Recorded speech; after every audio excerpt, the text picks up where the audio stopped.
Aujourd'hui, je voudrais examiner avec vous le livre suivant, La preuve du Coran ou la fin de l'islam, l'auteur étant bien connu, l'abbé Guy Pagès, qui est licencié en théologie et prêtre de l'archidiocèse catholique de Paris.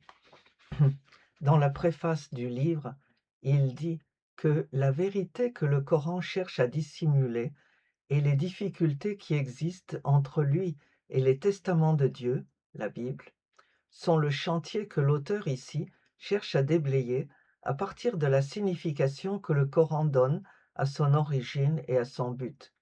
Le moyen pour atteindre cet objectif, c'est la problématique socratique qui consiste à poser une série de questions aussi pressantes que bien fondées.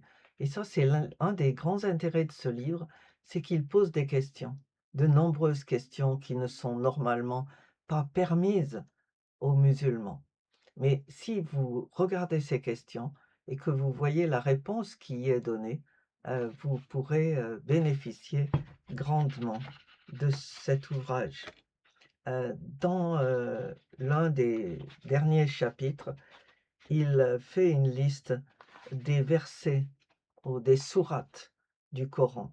Et par exemple, on y trouve 129 versets qui enjoignent aux musulmans le djihad, ce genre inédit de guerre perpétuelle et universelle contre le monde entier. Donc là, vous avez toute la liste de ces sourates. Également, vous trouvez 396 versets belliqueux et esclavagistes qui appellent à la haine et au meurtre des chrétiens, des juifs, des apostats et des infidèles. 41 versets misogynes qui vont jusqu'à associer la femme au mal et au diable et qui informent que la majorité des femmes iront en enfer, ce qui explique qu'elles ne soient pas admises aux côtés des hommes pour prier à la mosquée, par exemple. On trouve également 1100 versets de violentes diatribes assorties d'injures, de souhaits de malheur, de haine et de malédiction contre la catégorie indéfinie et innombrable des mécréants, kufirun, autrement dit contre tous ceux qui refusent de se soumettre à l'islam.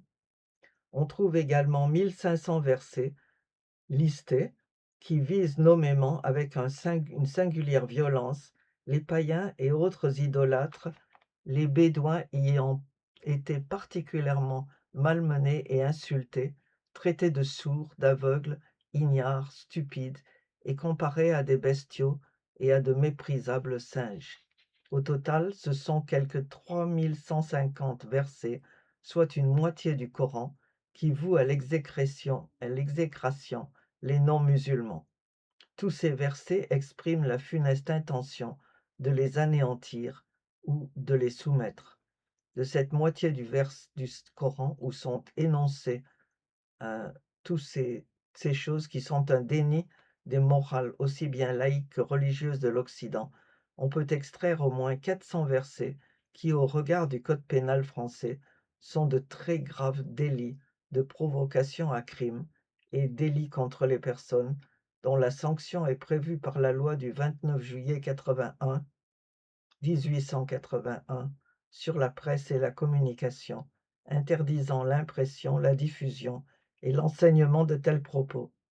Parallèlement, pour le pacte international relatif aux droits civils et politiques, tout appel à la haine nationale, raciale ou religieuse qui constitue une incitation à la discrimination, à l'hostilité ou à la violence est interdit par la loi.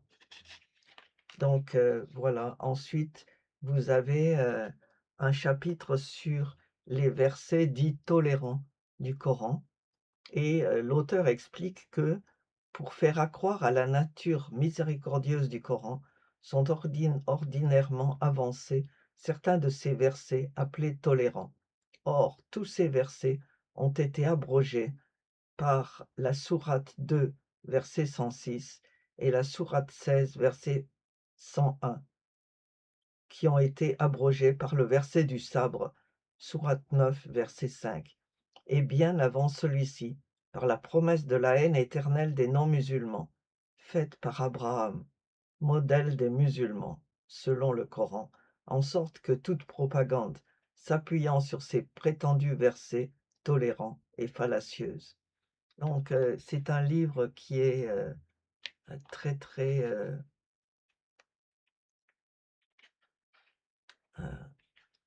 controversé, mais qui fait appel à votre raison et votre compréhension. Il est bien de lire ce type de choses, ce type d'ouvrage, pour secouer un peu votre foi et s'il est prouvé que cet ouvrage est vrai, il doit, vous faire changer d'avis concernant l'islam et le Coran. Si vous pouvez prouver qu'il a tort, vous aurez au moins examiné la question, la preuve du Coran.